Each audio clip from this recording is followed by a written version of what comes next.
Creatine. It's one of the most popular and widely used bodybuilding supplements on the market, but what does it even do? And is it any good for you? Well, creatine is stored as phosphocreatine in your muscle cells, where it recycles ATP, the main source of cellular energy. It's made up of 3 non-essential amino acids: arginine, glycine, and methionine.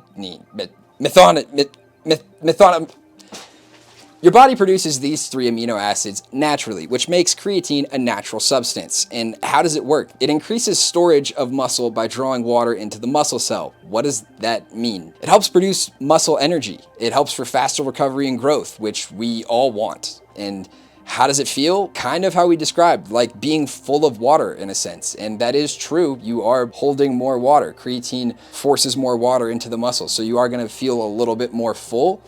But I wouldn't necessarily say that's a bad thing. I think that's what allows you to, be stronger, feel better. And I think that's what a lot of people really like about the supplement. This upside is not without potential risk. As with all good things in life, there's a potential downside. Dehydration and kidney damage seem to be the #1 side effect from creatine. But, hold on. I know that sounds kind of crazy. This can be avoided just by simply drinking enough water, you guys. So, creatine, stay hydrated. You won't have any problems. Oh, drink water. Is there an age limit?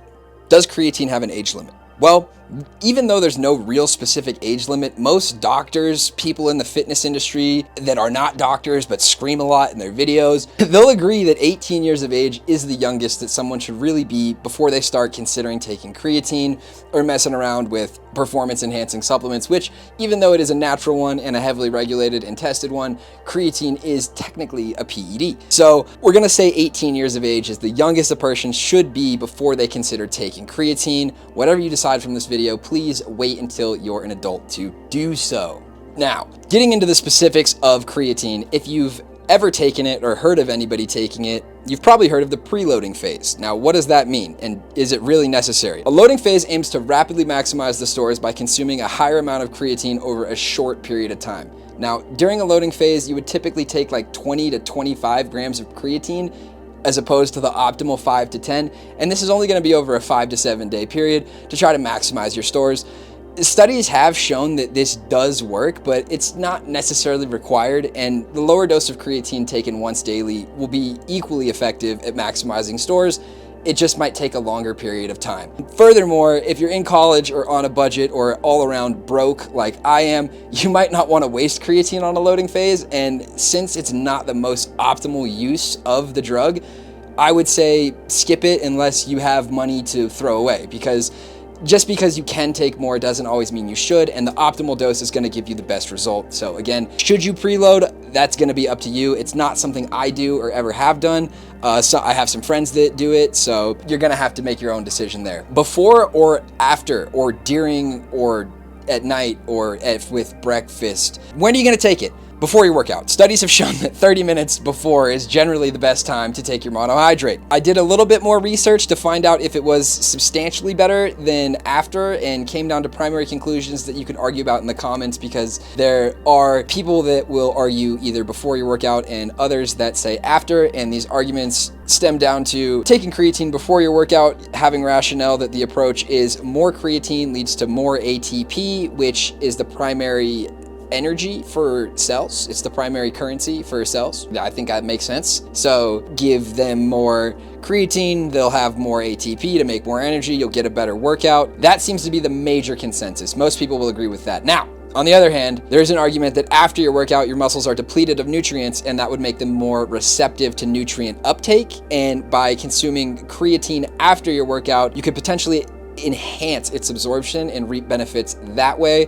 This approach is considered like, giving your muscles a primed state to get the nutrient in, as opposed to before your workout. But generally, before the workout is best. You could argue after for these reasons, and again, I'll let you guys bicker about it in the comments down below. I'm interested to see what you guys have to say about it, so go let me know down below if you're going to take it before or after, or if you have decided already that it's not worth your money and time. And if that's the case, thanks for still watching. No, I'm kidding. All right, so are you going to eat it with food or alone? Take it. You don't eat creatine. Well, you do. You eat it. You do eat it, but you don't eat not with food. It doesn't really matter.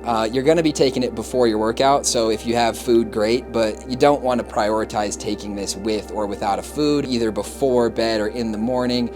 Those are not going to really matter. You're going to want to take it before your workout. However, on a rest day, there are studies that show it may be beneficial to take it with food. So if it's a rest day, take it with food. Now, my personal results with creatine. I've honestly had some really good results. I didn't take it for a while because I was broke, fresh out of high school, and didn't want to spend a lot of money on it. I was trying to save money to do other things. So I didn't want to spend 30 bucks a month on creatine. I just went to the gym and kind of had my protein and did my thing, and I regret that. I think creatine is totally worth it, and you'll notice faster recovery mainly, not like a crazy steroid level gain.